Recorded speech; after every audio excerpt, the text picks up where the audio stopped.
E3, the biggest convention for games and gaming-related media to ever grace, anything ever. The day that we can sit back and relax and judge all the biggest gaming companies to come together and show us what they've got, mercilessly, without hesitation, and with no remorse. Well, that's actually what it seems like, It's also that with these 3 days that there's a lot of unpredictability of what the gaming industry is going to offer, on what games they're going to offer or what they're going to show. I mean, it's just a big mess of unpredictability that comes from this event that leaves me excited every year. So yeah, I'm going to do a top 10 list of my most anticipated games of E3 this year, so might as well do it since everybody else on the internet's doing it, because those haven't been done to death already. So this is basically a list of what I think is going to be a really good hit or really surprising game this year to look forward to. And keep in mind, this is my list, my rules. So hey, let's get to it. Might as well start off with something casual for a list for all you hardcores out there, but frankly I can't wait for this installment of The Sims, which is a bigger step than what The Sims 3 did in terms of design. From the trailer so far, the mechanics have made a lot of adjustments, keeping it fresh for longtime players and letting casuals jump in. I just hope I can make those aliens, because that shit was awesome.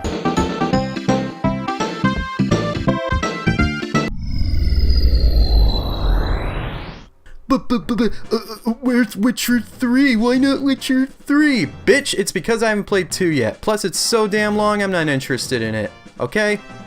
Okay, now that I've got that out of the way, even if it doesn't make an appearance, Cyberpunk 2077 looks like another RPG epic I can't wait to play the shit out of. I know it's a case of not showing any gameplay in a trailer, but from what I'm seeing, CD Projekt Red reputation in terms of creating RPG mechanics and godlike worlds to explore, I don't see any other reason not to be hyped. Plus, I love me some cyber noir.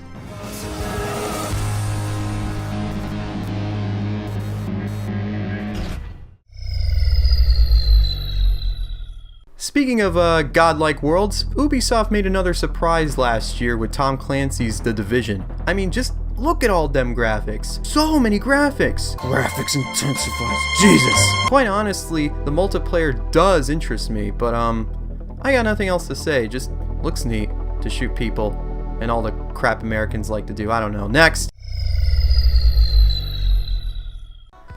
Metal Gear Solid V. Ground Zero showed us just a drop of what the full next gen of Metal Gear Solid would look like. Phantom Pain so far doesn't disappoint in terms of hype, that's for sure. Unlike MGS4, which didn't really have a lot to offer in terms of new gameplay mechanics, Metal Gear for Vendetta looks to be bringing a ton of new features to the fold. Just surprise me, Kojima, you beautiful bastard, you. I'm here to get you out. Snake. It was either this or Kingdom Hearts 3, but when picking this spot I had to wonder, which two seems more unpredictable? In this case, 15 seems to be the one that's more mysterious than the latter. From what gameplay we've seen and the story that will be weird and more bizarre than ever, it makes me speculate that this could be the rebirth of Final Fantasy in general. Let's hope it's not a failure like 13 was. I'm not going down another goddamn hallway! Dishonored had a lot of what was missing in modern first-person games nowadays. Instant tight movement, crazy powers, and your own free will to determine the path of the story. So it comes to no surprise that a sequel was announced several months ago, with a lot of the main staff returning. This also questions on what ending they choose for the original as well, but I'm sure hoping that they pick the right one. Come the fuck on, who didn't see this one coming? Bayonetta is my favorite action game ever made, with its hair-driven combat system and over-the-top action that makes me splurge with excitement. So the fact that a sequel was greenlit came as no surprise to me. Let me just say to the naysayers that I'm just glad that they're just making another installment even if it's on one console. I mean, it's fucking platinum.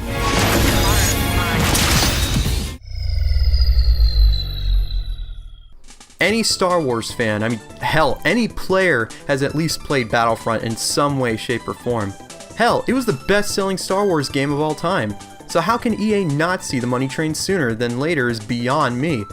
But a Battlefront game using their new Frostbite engine to show them details so it makes me yearn for it more and more. Hopefully microtransactions and DLC won't overbear it, but either way, call me smitten. You know it's gonna happen. I mean, there's no going around it. It's going to, right? I mean, right? Right? I mean, seriously, if we look at what is happening with the Wii U right now, it's still on life support, so Nintendo is gonna have to bring in all the stops if they're gonna keep the system afloat. Anything can help with the Zelda franchise. I mean, there's no going around it. So it came to no surprise that Nintendo has something planned. Maybe we'll get another entrance like at what happened at 2004. Wait a minute. Wait a minute! So what is number 1? Well, let's go over some honorable mentions before we get to that, shall we? These games are basically what we already seen too much of, or, you know, didn't get me as hyped as all the other choices on this list. Here we go! Witcher 3! I haven't really played much of Witcher, so I don't know what to expect, but the graphics look cool, I guess. And Geralt's a badass. Just Cause 3! I need to grapple some shit right now! Bitsman Ignite!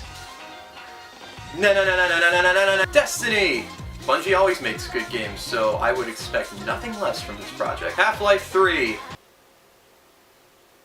Seriously? Okay, so number 1, bitches.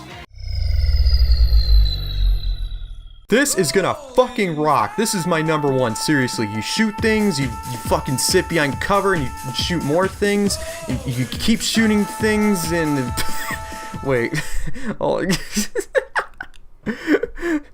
fucking serious? Mirror's Edge 2. I mean, come on, seriously. This left me without breath last year, and I believe everyone was out of breath when they saw this. And the fact that EA finally decided to give this IP another chance makes me yearn to play Faith more and more. Mirror's Edge was a cult hit that made me want to play more games like this. I mean, god damn, I can't take it. After getting used to the shooting down soldier after soldier and boring military shooters like Ladder, it was a refreshing change of pace to run from the enemy in creative ways. So hopefully the sequel will still retain the same attitude, and it likely will, and things like an open world and multiplayer modes to keep us playing. Oh my god, I hope so. So there you go, my first top 10 list for this channel. I'll probably be making more of these, so get used to it. Until then, check out these links I present to you up here. Maximum Play, Maximum Review, Jake Maximus, whatever. I promise there's going to be a new episode soon. So, there you go. Check out these links.